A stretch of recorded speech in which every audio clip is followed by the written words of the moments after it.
Is your teenager cutting as a coping mechanism for emotional pain?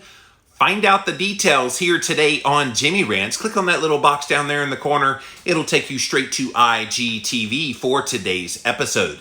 JimmyRants.com is the website, and as always, you can engage live in the content. You got to go follow me, though. I'm over there on Instagram, so go follow me at Livin' Low Carb Man, LIVINLOWCARBMAN. Once you're there, engage live. We are here Monday through Friday at 11 a.m. Eastern Time, so thank you guys for being here today on Jimmy Rants. We also simulcast live over here on my Facebook page. Thank you guys for being here, as well as doing the live stream over on YouTube. Thank you all for being here today on Jimmy Rants. If you missed the live, we do put it up on replay over here on IGTV. So as soon as this is over, we pop it right up to there so you can watch the replay. We also put the replay up over on YouTube. If you type in a keyword Jimmy Rants, you will find the show. Finally, pop on over to the official website for this show. It is JimmyRants.com. While you're there, you can see all the past episodes, quickly coming upon 600 episodes, you guys, of this show. And if you're brand new to the show, go watch some of the older episodes. We try to give you a lot of different kinds of topics. Not everything's going to appeal to you, and that's cool. But we do try to give you a variety of topics about all kinds of things. So go check it out at JimmyRants.com. And while you're there, you can support my work by clicking on the Patreon link for a monthly donation or the PayPal link for a one-time donation. All those links, JimmyRants.com.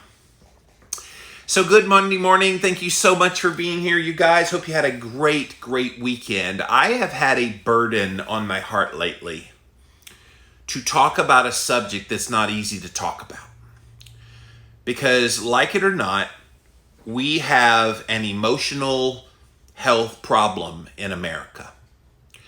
And COVID-19 has really shone a bright light on this emotional health problem that I think is a much bigger pandemic than COVID-19 will ever be.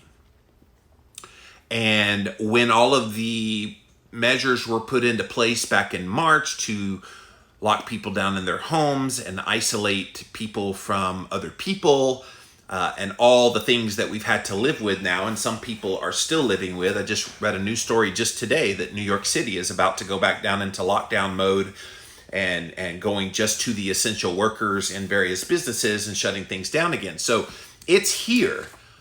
And one of the groups of people that have been hit the hardest this year have been teenagers.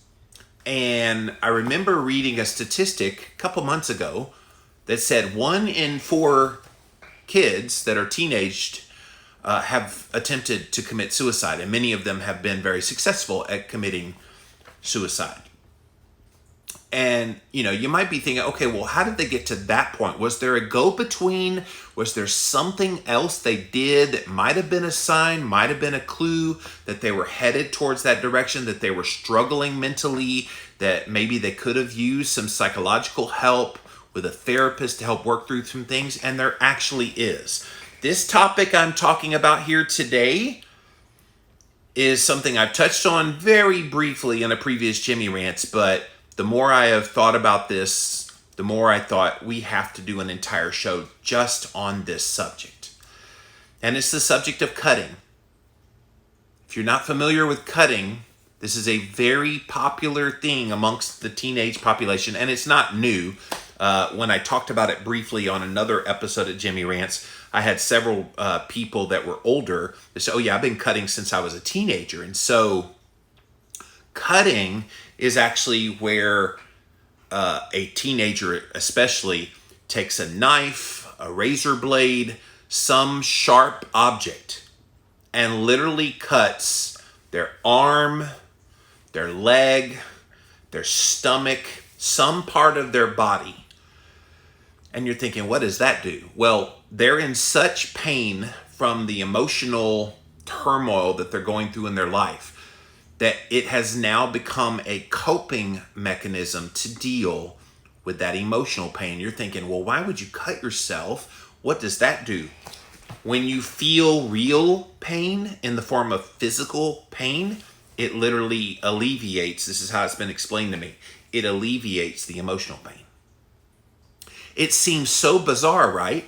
That cutting yourself on your leg, on your stomach, on your arm would relieve pain.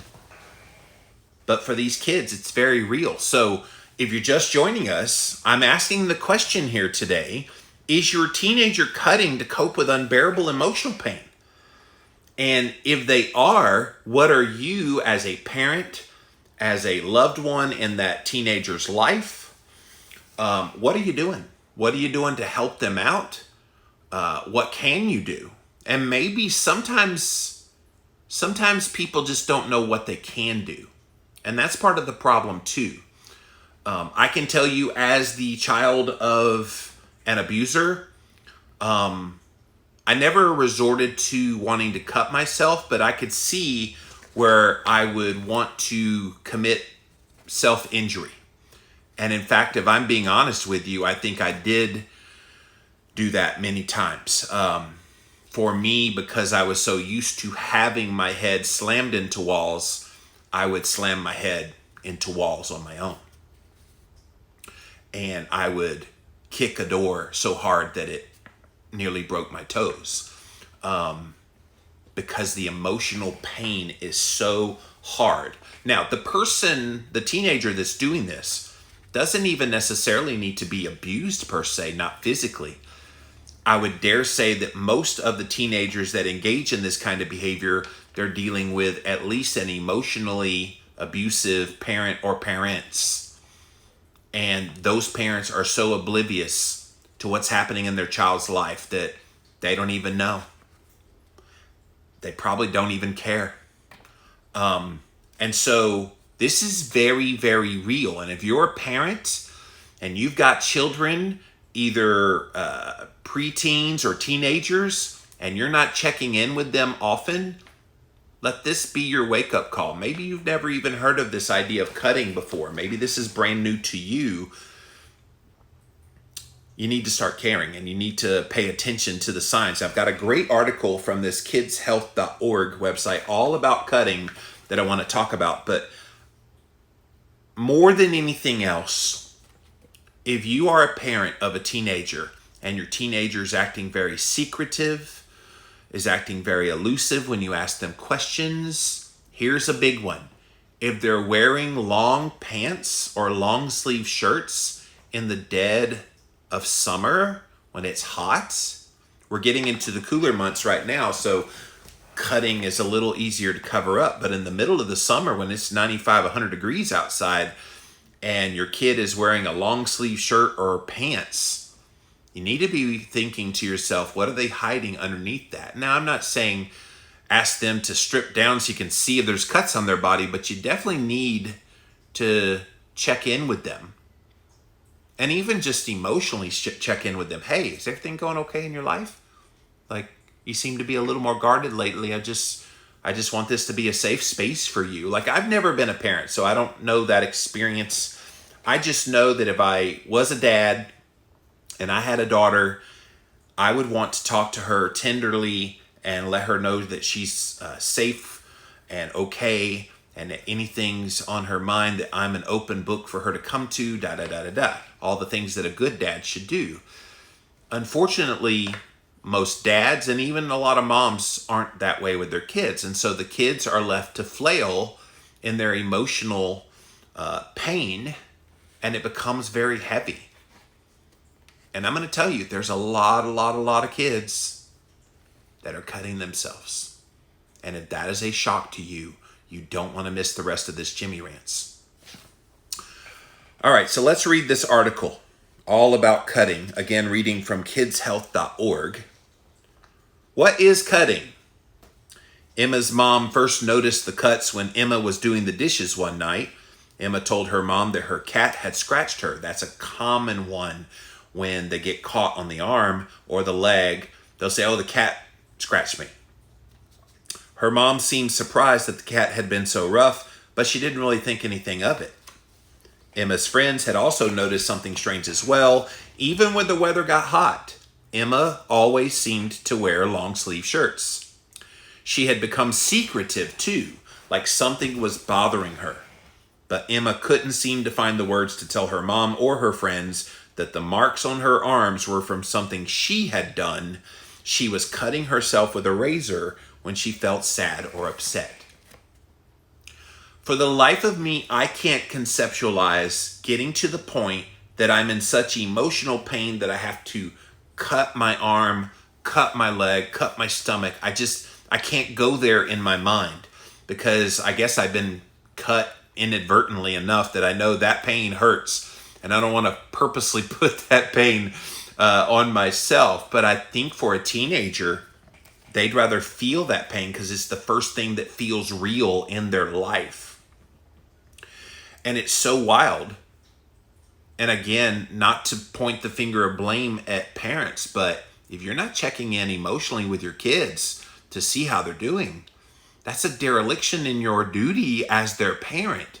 I think sometimes parents, by the time kids reach teenage years, parents are like, well, they're almost out of the house. We'll just let them float. They're old enough. They know what's supposed to be done and should be doing it, and not giving them the same care that they got when they were younger. And I think that's a huge mistake a lot of parents make. And I'm not, again, not blaming parents. I'm not a parent, so I have no idea what I'm talking about. I just know from this subject of cutting that I don't see how it could possibly happen if the parent is engaged in that kid's life. If you're checking in, you're seeing how they're doing, you're honestly giving them a safe place that is non-judgmental and all the things, they'll be willing to open up, and they'll probably not cut themselves. Injuring yourself on purpose by making scratches or cuts on your body with a sharp object enough to break the skin and make it bleed is called cutting. Cutting is a type of self-injury. They call it SI.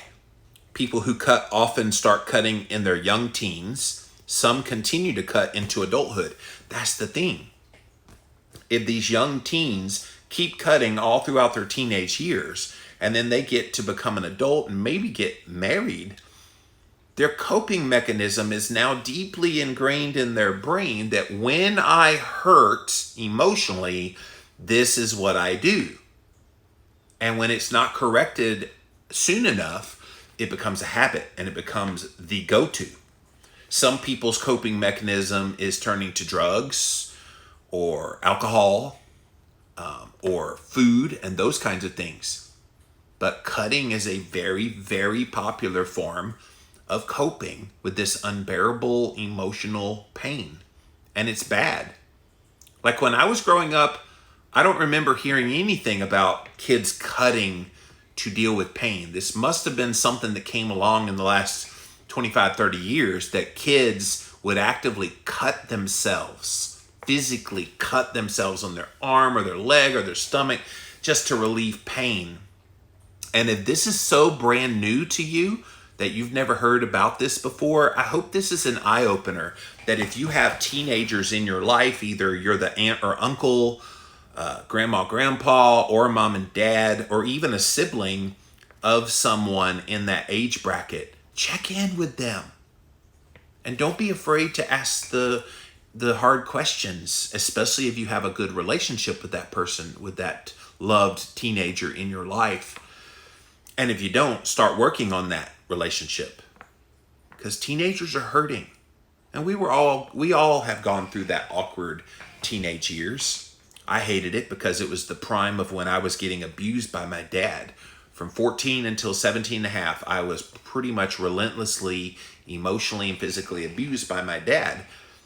And I didn't cut, but I did bang heads in the wall and kick things and try to injure myself because I was in such pain with nobody. None of the adults in my life seemed to give a damn about me. And that's what kids so desperately need right now, you guys. They need someone to stand up and say, I love you. I care about you. You have pain and I want to help you with that. They need the help. And we're going to, at the end of this article, they've got some suggestions about how you can help kids going through this. Some people may cut themselves on their wrists, their arms, their legs, or their bellies. Some people even self-injure, burning their skin with the end of a cigarette or a lighted match. When cuts or burns heal, you often have a scar or a mark. People who injure themselves usually hide the cuts and marks, and sometimes no one else ever knows. I know several people in my life who have discovered that their kids have cutting. And it's devastating to a parent. When a parent finds out their kid is cutting themselves, it's one of two reactions. Either they're extremely mad, what in the world are you doing? We need to throw you into a loony bin. Or, oh my gosh, I knew you were sad. I knew you were depressed. I knew things were not right in your head, but oh my gosh, I had no idea it was to this level. Let this be your wake-up call. If you have kids in that preteen and teenage years, some kid in your life in that age bracket, you should be checking in with them early and often. And I know they can be hard to deal with, but they're hard to deal with because they're dealing with some emotional pain that they don't know how to handle. And when they don't know how to handle it, guess what they end up doing? Destructive self-harm, and many of them in the form of cutting. So why do people cut themselves? It can be hard to understand why people cut themselves on purpose. Cutting is a way that some people try to cope with the pain of strong emotions, maybe some intense pressure in their life, or some kind of an upsetting relationship problem. That's true too. If your 15-year-old daughter comes home and she broke up with her boyfriend and she's in a lot of pain, the last thing you want to do is leave her alone. You want to be with her, reassure her, tell her how beautiful she is, reinforce that she will find the right person for her life, blah, blah, blah. The last thing you want to do is leave her alone because she will probably end up cutting. They may be dealing with feelings that just seem too difficult to bear or bad situations they think they can't change. And again, this is where you as an adult in that kid's life should step in and say, okay, I see what's going on here. Let me help. And of course, they may reject your help, but build that trust. This is why building the trust early on is so critical. You want to make sure that they trust you, feel comfortable with you, and all the things. And so if you're able to build that trust with that kid, it's highly unlikely they would continue to cut themselves. Some people cut because they feel desperate for relief from bad feelings. People who cut may not know better ways to get relief from emotional pain or pressure. That's a big one, you guys. People who cut may not know better ways to get relief from emotional pain or pressure. This is why I think if you notice any signs whatsoever that a kid is cutting, and I'm focusing on the teenagers because that's where it begins. Very rare do you hear about an adult starting at like the age of 27, 28, starting cutting. If they cut at 27, 28, they very likely have been cutting since 12, 13.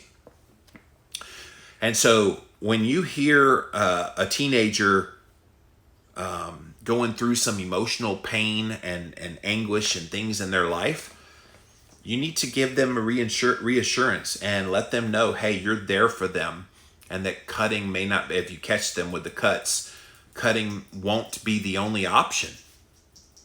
And again, we're going to get to some of those solutions here in a minute, but look for the signs. I think the kids cry out for help without explicitly doing it. We just have to, as the adults in their life, be on the lookout for it.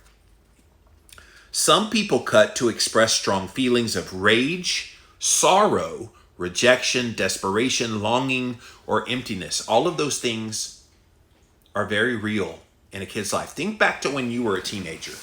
Didn't everything seem to the nth degree what it was? Like in hindsight, when you look back at some of the things you felt the most rage, sorrow, rejection, desperation, longing, and emptiness about, it really wasn't like big deals by today's standards as an adult. But at that point in your life, it was monumental. And so that can overwhelm some kids and make them want to cut themselves to alleviate that pain. There are other ways to cope with difficulties, even the big problems and even terrible emotional pain. Getting the help of a mental health professional might be needed for major life troubles or overwhelming emotions. I think, and I wish for my own sake, that I had gotten some mental health help from a therapist when I was a teenager. Now, I was going actively through some pretty traumatic childhood experiences with the physical and emotional abuse from my dad, but it would not have helped in the midst of that unless they removed me from that situation. But like 17, 18, 19, would have loved to have gotten some help. And honestly, you guys, I didn't really get help. I kind of continued some of that self-destructive behavior, banging my head into walls, kicking things to alleviate emotional pain well into my 20s. And I don't know what made me stop. I think I learned how to cope in other ways, but it took a process. And if these kids, these teenagers that are currently cutting, don't get that adjustment to another coping mechanism by getting a mental health professional to help them, they may cut indefinitely. And of course, those cuts don't come without consequence. Sometimes you can cut so deep, you could hit something, especially around the wrist. If you cut your wrist in a certain way, you will bleed out. And this is real. This is what's happening for a lot of kids. For other tough situations or strong emotions, it can actually help put things in perspective if you talk things over with parents, other adults, or friends. And this is the thing. The only way they can talk things out with parents, other adults, and friends is for you to be available and non-threatening to them. I can't tell you how many times I was desperate for an adult, any adult in my life, when I was a teenager going through major trauma from my dad. And I was begging any adult in my life to just give a damn about me. And I had a couple. I did have ones check in, but they didn't know the extent to which I was going through the abuse. One of them did, but they were powerless to do anything about it. And to me, that's even a dereliction of duty, that if you know a kid is actively getting abused and is going through some pretty traumatic childhood trauma, childhood abuse, you got to get them out of there. But in this case, it doesn't even have to be abuse, just going through tough situations and strong emotions, being present for those kids is so critical. And it's not hard for us to do that. If you've got a kid in your life that you care about, that's a teenager, you should be talking to them. You should be giving them reassurance. You should be giving them, if you're not their parent, maybe some life advice about things. But even the parent giving like a reality check of, hey, you seem to be off a little bit lately. What's going on? And just really kind of have that conversation. Now, they'll blow you off. That's what a teenager does. They will act like nothing's wrong. That's what a teenager does. They will be very secretive, especially if they're wearing long sleeve shirt, long pants, trying to hide the cuts from you. But if you build that trust, they will open up, and maybe you'll get them to stop cutting. Also, helping them get plenty of exercise can help put problems in perspective and balance your emotions. And this is where eating right will get their mind right as well. This is why a ketogenic diet is so powerful, not just for weight loss, especially a teenager going on a real foods-based ketogenic diet, getting appropriate amounts of sunshine and fresh air and exercise and getting good sleep at night, getting their circadian rhythm on. All of those things are going to normalize the emotional turmoil in their head so that they don't want to cut. It breaks my heart that this is so real. This is like a great unspoken amongst teenagers. A lot of them right now are cutting. You know, a teenager in your life, check in with them, check in. But people who cut may not have developed ways to cope, or their coping skills may be overpowered by their emotions that are way too intense. When emotions don't get expressed in a healthy way, tension starts to build up. Sometimes that tension builds to a point where it's almost unbearable. That's that kind of pain. I've been there. Not to the point that I want to cut, but I did self-injure, as I've said many times already. you will do anything to get out of that emotional turmoil in your head, and it's unbearable. And again, it's predicated on your view of the situation as well. If you think things are so overwhelming that you have no choice but to cut yourself or injure yourself in some way in order to get out of that pain, I could see why and how kids could get to that level. And again, teenagers are where this starts, but it does happen in adults, usually because those adults have been cutting since they were teens. Cutting may be an attempt to relieve all that tension that's extreme. For some, it seems like their way of feeling in control, and this is a big part of this, you guys. When a teenager starts cutting, they couldn't control all those emotions that made them get to that point, but they sure can control how deep they cut, how many cuts they do. And don't just think this is like 1 or 2 cuts and they're done. I know of an example of a teenage girl who cut herself over 100 times. And the worst part about it is she doesn't remember doing it. It was like she was in a psychotic trance, and it's all up and down her legs. And it's just 100 cuts. Some of them pretty ugly. You could tell she was just swipe, swipe, swipe, swipe, swipe, all up and down her legs. That's tough. That's real. That's happening whether you know it or not. That's a cry for help. And if we as adults in their life don't give a damn about them, then they'll just keep up that behavior. And if someone gets to that point that they're cutting that much, that's just one step away from suicide. This is why it's so real, you guys.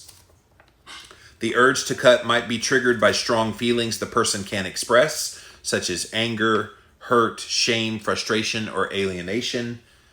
People who cut sometimes feel or say they feel they don't fit in or no one understands them. Again, that's a kid that's been left to their own devices. That's a kid that has been abandoned by the people that are supposed to be loving them in their life. I don't like this notion that kids are an afterthought in our society. When I was 14, 15, 16, 17, I remember that feeling that when I was around adults, because I was a teenager, I was dismissed. That never sat well with me. So as I've become an adult and have been an adult for many years now, I make it a point that I engage with kids and teenagers to let them know that I see them for who they are. And maybe you're one of those people, and you didn't do it consciously. You just kind of dismissed kids, dismissed teenagers because they're only kids. But remember, remarkable people that turn into amazing human beings as adults, they had a lot of those characteristics when they were teenagers. And if they're at that point in their life where they're feeling like nobody understands them and you're ignoring them on top of that, it's a tough thing. And I could see why kids would go that way. A person might cut because of losing someone close to them or to escape a sense of emptiness. So if you know a teenager, especially in your life, maybe a close relative died. Grandma, grandpa, uncle, aunt, cousin, somebody. Or maybe they just lost a pet, a family pet that's been there for a while. Or maybe they broke up in a long-term relationship they've been in a couple of years. Those kids need emotional support at that point, lest they start cutting. Cutting might seem like the only way to find relief or express personal pain over relationships or rejection. Yep. People who cut or self-injure sometimes have other mental health problems that contribute to that emotional tension. Cutting is sometimes, but not always, listen to this, you guys, sometimes associated with depression, bipolar disorder, eating disorders, obsessive thinking, or compulsive disorder behaviors. These are all mental health conditions that a therapist can help with. It's also all conditions. Listen to this. All of these conditions can be helped with a ketogenic diet and sunshine and air and movement and sleep. All of the things I talk about in my work literally all the time can be calmed down if these things go into place. But they're not being done with a lot of teenagers.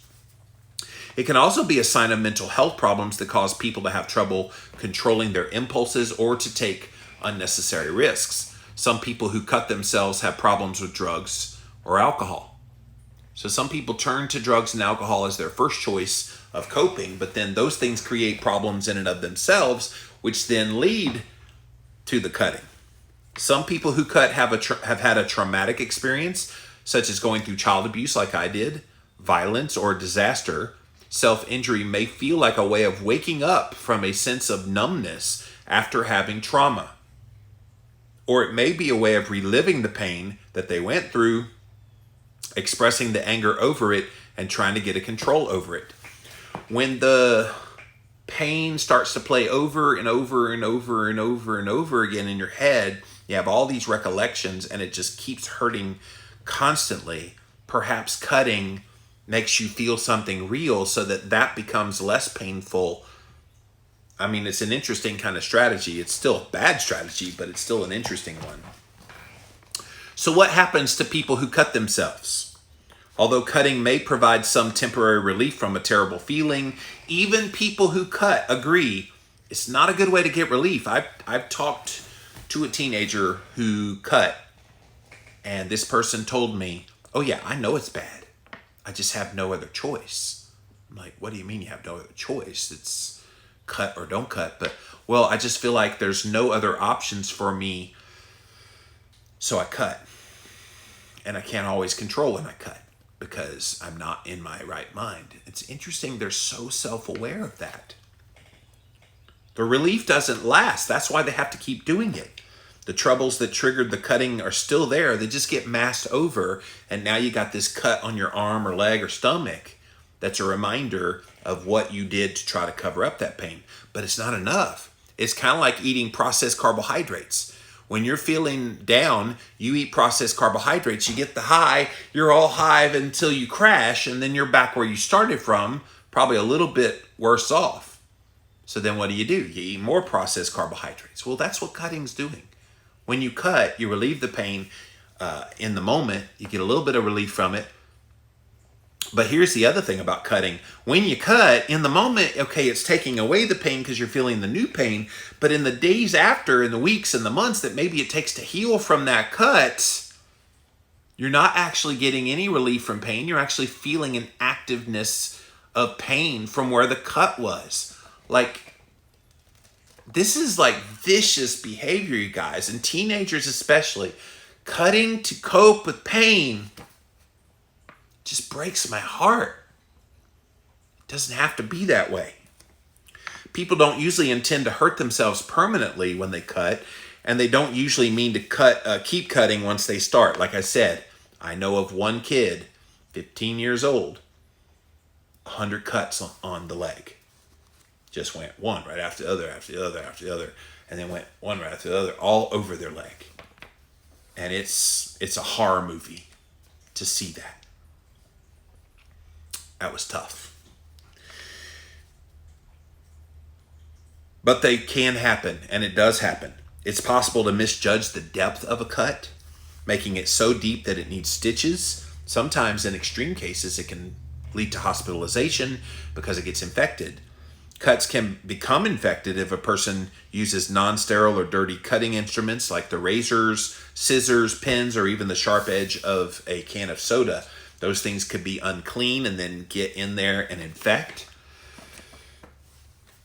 Most people who cut aren't trying to kill themselves. This is a key point because sometimes people hear cutting and they're like, oh, they're trying to kill themselves. No, they're not. Cutting is usually a person's attempt at feeling better, not ending it. Although some people who cut do eventually attempt suicide, that's been my theory. Cutting is like the gateway into leading to suicide. A kid doesn't usually just jump straight to suicide from perfectly normal to suicide without doing some kind of self-injury, and cutting being one of the popular ones. It's unusually because of the emotional problems and pain that lie behind their desire to self-harm, not the cutting in and of itself. Now, here's a bad thing about cutting. It becomes habit forming. This is called a compulsive behavior, meaning that the more a person does it, the more he or she feels the need to do it. This habit, you guys, you got to break it. And there's one kid that I know in my life that I have tried to help this person break it, and they just can't, because it's the only way they cope. Now, they're trying to deal and have other coping mechanisms in place, but none nearly as convenient and effective and cost effective and all the things than cutting. And I keep warning them that that's not going to end well if they keep cutting. And I hope they get the help that they need. The brain starts to connect the false sense of relief from bad feelings to the act of cutting, and it craves that relief the next time it builds. This is why once a kid becomes an adult, they're still doing it, because their brain has a hard wiring of, when I feel this way, this is what I can do to get out of that feeling and feel better. When cutting becomes a compulsive behavior, it seems impossible to stop. So cutting can seem almost like an addiction, where the urge to cut is just too hard to resist. It's just like carbs. It's just like drugs. It's just like alcohol. It's just like anything else addictive. A behavior that starts as an attempt to feel more in control actually ends up, in the end, controlling you. Isn't that the irony of all ironies?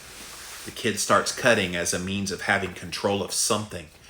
And yet at some point, when it becomes a compulsive behavior, they lose even control of the cutting itself. So how does cutting start? Maybe you've got a teenager in your life and you're thinking, how in the world did they get to that point where they want to cut themselves? Cutting often begins as an impulse. It's not something the person thinks about ahead of time. It starts when something's really upsetting and you don't know how to talk about it or what to do about it, but you can't get your mind off of the feeling of being upset. And your body has this knot of emotional pain. Before you know it, you're cutting yourself. And then somehow you cut yourself again. Then the next time you feel awful about something, you do it again and again and again. And slowly it becomes a habit.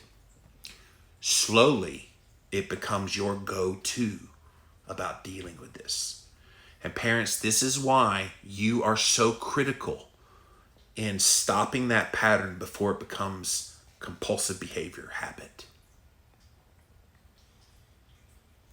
Again, I don't want to pretend like I know how to parent. I've never been a parent in my life, so I have no idea what it's like. I think by the time kids reach teenage years, parents are a little bit up to their wits' end with behavioral issues with some preteens and teenagers, because they aren't the nicest people to be around at that time in their life. But that's the time in their life when they need you more than ever.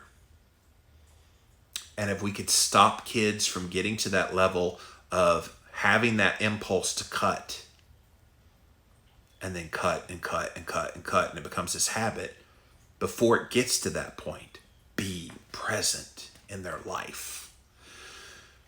Be that shining example. Be that adult that they're just crying out for, desperately looking for attention from. That burdens me, you guys. Like, I really have a heart for these kids. And I think it's because of my own experience with child abuse. It makes me all the more want to help them.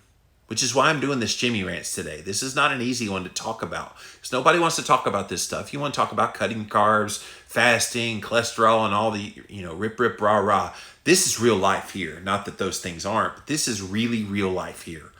This is rubber meets the road kind of thing, that we're not allowed to talk about this kind of thing in public. Well, guess what?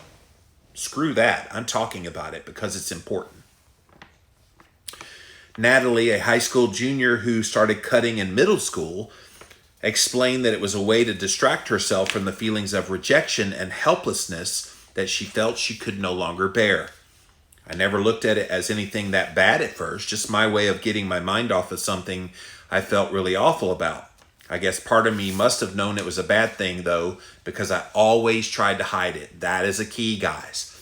If your kid is secretive, ultrally so, that's probably a sign that they're cutting or engaging in some kind of self-destruction.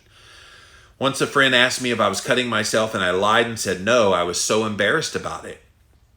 Sometimes self-injury affects a person's body image. Listen to this. Jen said, I actually like how the cuts looked. I felt kind of bad when they started healing, so I would freshen them up and cut again. Literally, it became a badge of honor to have the cut. So when the cuts went away, the cut again, just to have the badge of honor again. You see how messed up this is? Now I can see how that sounds so crazy, but at the time, when I was a teenager, it seemed perfectly reasonable. It was all about the cuts.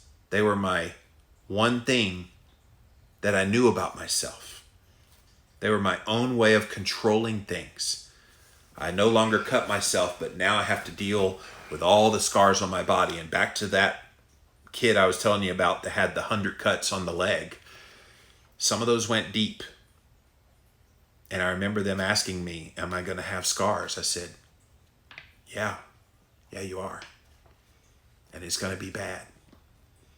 Now, maybe as they grow up and continue to get older, those will fade and stretch and everything as they become a woman. But it's tough. Those things are real, you guys. You can't force someone who self-injures to stop. It doesn't help to get mad at them or reject them or lecture them or beg them to stop. Instead, let them know you care about them, that they deserve to be healthy and happy, and that no one needs to bear troubles alone. This is the thing. I think these kids that cut feel so all alone, feel so abandoned by everybody who's supposed to care about them in their life. This is why it starts with parents, but it's even the extended family. If you're in a kid's life and you know a teenager in your life, be in their life. Care about them. Tell them you care about them. Tell them you love them, that you're there for them, that you don't want to judge them, that you want to help them with any troubles, that you've been there in your life. Going through teenage years is not fun. And if there's any trouble happening in their life, you can be an adult they can count on. If you're not doing that for the teenagers in your life, go do it today. Guys, this is real for me because I desperately needed an adult who would be there for me when I was a teenager. And they weren't. And to this day, I still deal with some of the ramifications of that. Thankfully, I never cut. But I did contemplate suicide many times. And I did self-injure. I banged my head into walls. Hard. Because it was being done to me. So if I had control of banging my own head into walls, that was my coping mechanism for the emotional pain I was dealing with. But these kids, they're cutting themselves, and we need to be there for them. They can also be pressured to cut. Girls and guys who self-injure are often dealing with heavy troubles in their life. Many work hard to overcome difficult problems, so they find it hard to believe that some kids cut just because they think it's a way to seem tough and rebellious. That's an interesting one. Tia tried cutting because a couple of the girls at her school were doing it. It seemed like if I didn't do it, they would think I was afraid or something, so I did it once. But then I thought about how lame it was to do something like that for no good reason. Next time they asked, I said, no thanks, that's not for me. Peer pressure. This is another thing, you guys. If your kid hangs around a bunch of other kids, don't be surprised if everybody in that circle of friends is all cutting. Monkey see, monkey do. If you have a friend who suggests you try cutting, say what you think. Why get pulled into something you know isn't good for you? There are plenty of other ways to express who you are. Lindsay had been cutting herself for 3 years because of abuse she had as a child. She's now 16 and has not cut herself in more than a year. I'm really proud of that. So when I hear girls talk about it like it's the thing to do, I get really upset. Yeah, I could see. When you come on the other side of it and you're no longer cutting anymore, and you realize how self-destructive that behavior is and what a lame way of coping with it is, you realize your eyes are open. Oh my gosh, what in the world was I thinking? But again, it's hard to break that cycle. So let's look at how you get help. So if you know someone in your life, especially teenage kids, that are cutting themselves, here's how they get help. There are better ways to deal with troubles than cutting, healthier, long-lasting ways. They don't leave a person with emotional and physical scars. The first step is to get help with the troubles that led to the cutting in the first place. So here's the ideas for doing that. Number 1, tell somebody. People who have stopped cutting often say the first step is the hardest, admitting to someone that they cut themselves. But they also say that after they open up, they often feel a relief. Isn't that interesting? Looking for relief from emotional pain is what leads them to cut. But what leads them to overcome the emotional pain that makes them cut is telling someone, and then that action alone starts to alleviate some of the pain. Choose someone you trust to talk to. It could be a parent, a school counselor, a teacher, a coach, a doctor, a nurse. If it's too difficult to bring up the topic in person, write that person a message, either a text message, an email, a note, something. Number 2, identify the trouble that is triggering that cutting. Cutting is a way of reacting to emotional tension or pain. Try to figure out what in the world is causing you to cut. Are you angry? Are you pressured to be perfect? Are you having trouble in a relationship? Did you lose someone, have some trauma? Somebody say something mean to you at school? Mistreated? Identify what it is you're having trouble with, then tell somebody. Many people have trouble figuring this part out on their own. This is where you can get a mental health professional to help you out. Number 3, ask for help. Tell someone you want help dealing with your troubles and ultimately your cutting. If the person you ask does not help you get the assistance, ask someone else. Sometimes adults try to downplay the problems teens have or think they've just going through a phase. This one pisses me off to no end. Adults dismiss teenagers who try to share their problems. And they just say, well, we all went through that phase when we were your age. Guys, if a kid is telling you that they're having trouble, the last thing you want to do is blow them off. I think I got blown off quite a bit when I was a teenager and going through some major, major trauma in my life perpetrated by my father. Don't just dismiss kids who are crying out for help and just think they're going through a phase. Help them. Actually help them. Okay? If you get the feeling this is happening to you, find another adult, such as a school counselor or a nurse, who will make your case for you. Number 4, this is the last one, work on it yourself. Most people with deep emotional pain or distress need to work with a counselor or mental health professional to sort through strong feelings, heal past hurts, and to learn better ways to deal with life stresses. One way is to find a therapist or a counselor from your doctor's office, at school, mental health clinic in your community.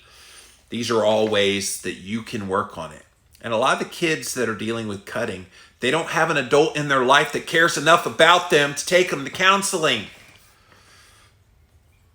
If you discover this in a kid in your life, get them counseling as soon as possible. Help them deal better. Help them come up with better coping mechanisms than cutting their body. Although cutting can be a difficult pattern to break, it is possible. Getting professional help to overcome the problem doesn't mean that a person is weak or crazy. Therapists and counselors are trained specifically to help people deal with their inner strengths that will help them heal. These inner strengths can then be used to cope with all of life's problems in a healthy way. So once again, this was from kidshealth.org if you want to go look it up, all about the subject of cutting. But if this is new to you guys, if you've never heard of the concept of kids cutting themselves, it's not brand new. It's been out there a little while, a few decades. When I was a kid, I don't remember cutting being a thing, but I also did not cut. I did do other forms of self-injury, like I said, throwing my own head into walls, banging my head, because it was the only time I felt relief from the emotional pain. And I would kick things to the point that my toes, in fact, to this day, my toes are still kind of crooked, where I would kick so hard, just trying to relieve the pain of the emotional pain I had. I would kick hard against brick walls and doors, and it was tough. But kids, they're cutting. And we need to be present in their lives. They need us. Adults, listen to me. Teenagers need us to care about them, not ignore them, not dismiss them, not pretend like they're not productive people already. Yes, they're annoying people, but they're churning into these beautiful adults that we all eventually become. And I urge you, dig deep within yourself to remember what it was like to be a teenager. Put yourself in that kid's shoes and then act accordingly to help them in their time of need. All right, I want to see what you guys have to say. We're going to come here first to Instagram, then over to Facebook, finally over to YouTube. Thank you all for being here today on Jimmy Rants. JimmyRants.com is the website. Let's see what you guys over here have to say. Keto Court says, I struggled with this when I was a young teenager. My oldest is 8 now, so it's always in the back of my mind dealing with these issues. And I wonder, Keto Court, if you have that relationship, and 8, I mean, they're 4 or 5 years away from doing this if they were going to start it. I wonder if there's a way that, and you probably do this because you're a good parent, but explain to them, hey, I hope you know if there's anything going on in your life that I'm always here for you. And you don't ever have to be alone. You never have to be in pain and not tell me. If you're in pain, please make me the first place you come to talk about it. And I think availability and showing that love on the daily basis will build that trust so that when the time comes, if they do feel that pain and feel that urge to want to cut, that they know where to go. But good for you having it on your radar screen, and I really hope things work out with your kid. Britt says, we make a point every night to have dinner together with our kids, check in with all of them to see how life is going. Britt, that is wonderful. If I'm ever blessed to have kids in my life, and I still want that in my life, I think I'd be a really good dad, then that's the same thing that I'm going to do as well. And hug them and kiss them and let them know they are loved and cared for and cherished and precious. That's what we should be doing as parents with our kids. Temple says, this is also true. We all need to be more aware of the mental status of our loved ones, especially the teens and the kiddos. Yes. And you've got some kiddos in your life that hopefully someday won't have to deal with this. Keto Court says, it was a big day in therapy when we addressed my food issues like binging as a form of self-harm as an adult compared to cutting as a teenager.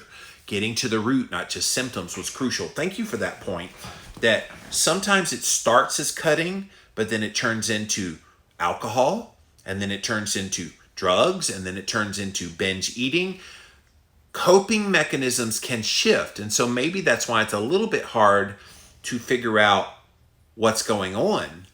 It doesn't always stay cutting. At least when you move away from the cutting, it's less acute damage, but then you start binge eating and it becomes this long-term damage to your metabolism, which I wonder if that's what happened to me, that when I was a kid, I would bang my head against walls and kick walls. But as I got older, I turned to the food to become this self-destruction. That's interesting. I've never really thought about that before. But it makes sense now. Thank you for that, Keto Court. All right, thank you, Instagram. Let's pop over here now to my Facebook page. What's up, Facebook? See if you have anything over here. Lisa says, I have experienced this in my family, hundreds of cuts. Our reality was that I would check on them hoping they hadn't bled out at night. There was a couple of suicide attempts, but adamant they didn't want to die. I would find bloody rags under the bed. We went through a year of dialectical behavior training and seeing a psychologist weekly. It helped until they refused to go. A specific trigger was never specified, but there was an eating disorder for a time and a friend that cut. Now they are 21 and have extreme anxiety, but they have their own way of coping with life, working at a job that they're proud of, supportive relationships, and my husband and I offer whatever support we can give them without nagging them. Acceptance of who they are is essential. It is a dance of trying to offer help without telling them what to do. They are amazing human beings. They are very empathetic, loving, and sensitive. I follow a ketogenic lifestyle. I try to show that example, but then again, it's a dance of what you do. I have learned total acceptance of them as they are and making sure they know that I'm always here. If they need me, just reach out. It has been a terrible ordeal to go through, and progress has been steady and in small steps, but it is happening. Lisa, thank you so much for that. That is quite the testimony of what we're talking about here today. And it's unfortunate that it has to get to that level, but it sounds like you probably saved their life, because it does look like they tried to kill themselves. But good for you being there for them. And sometimes you need to remember this too.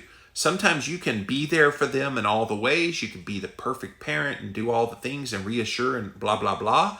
They're still going to try this sometimes. So don't blame yourself. I think a lot of times parents blame themselves. What did I do? What's wrong? Sometimes parents that are jerkwads will blame the kid and, oh, you just need to be in a mental health institution, blah, blah, blah. But good parents will go, oh no, what did I do? Why do they feel the need to do this? And you feel kind of a failure to your kid when that happens. But it sounds like you definitely have put in the work, Lisa, and you're helping overcome that issue for them. Thank you for that, Facebook. Let's pop over here now to YouTube. See what you guys have to say.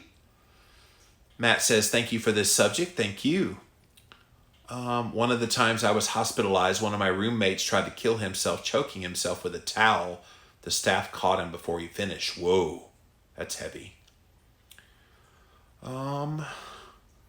Lori says, self-harm is an emotional release, not suicide attempt. It does become an addiction, though. It's been said that those who consistently get tattoos are doing it for the same reason. Now, that's interesting.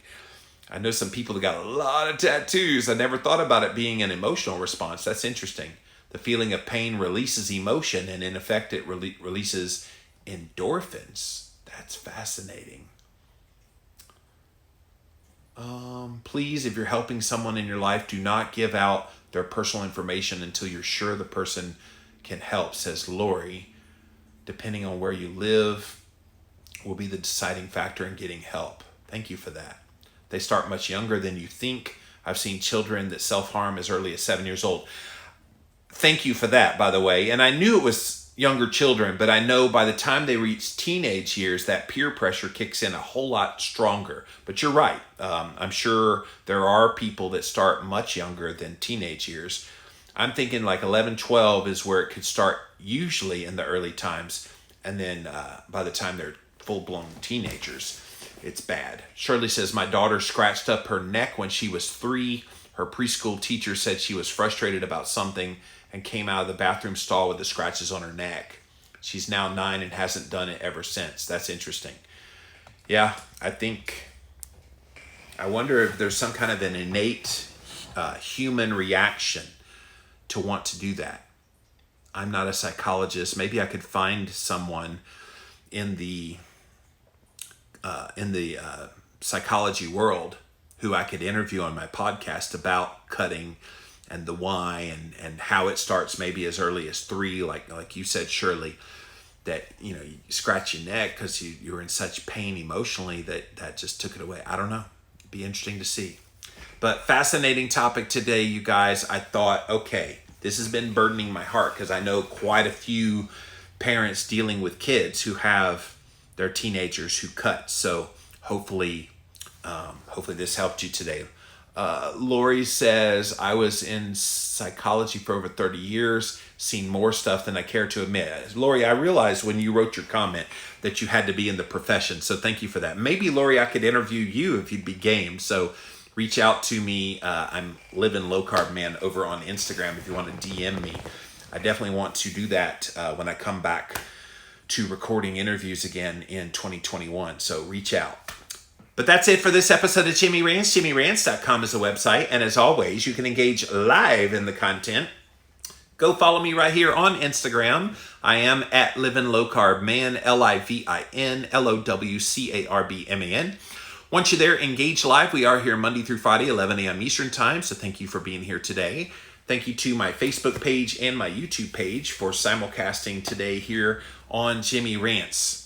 If you missed the live, you can watch it on replay here on Instagram. It's on IGTV. So as soon as this is over, we'll put it right up onto IGTV. We also put it up within an hour or so.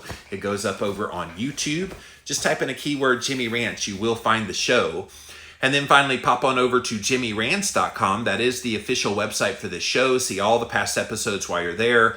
And that is the place where you can support my work. If you like what I do here, definitely throw a few pennies my way, either through a Patreon link for a monthly donation or a one-time donation with the PayPal link. Again, all those links, you guys, JimmyRants.com. So until next time, we'll see you then.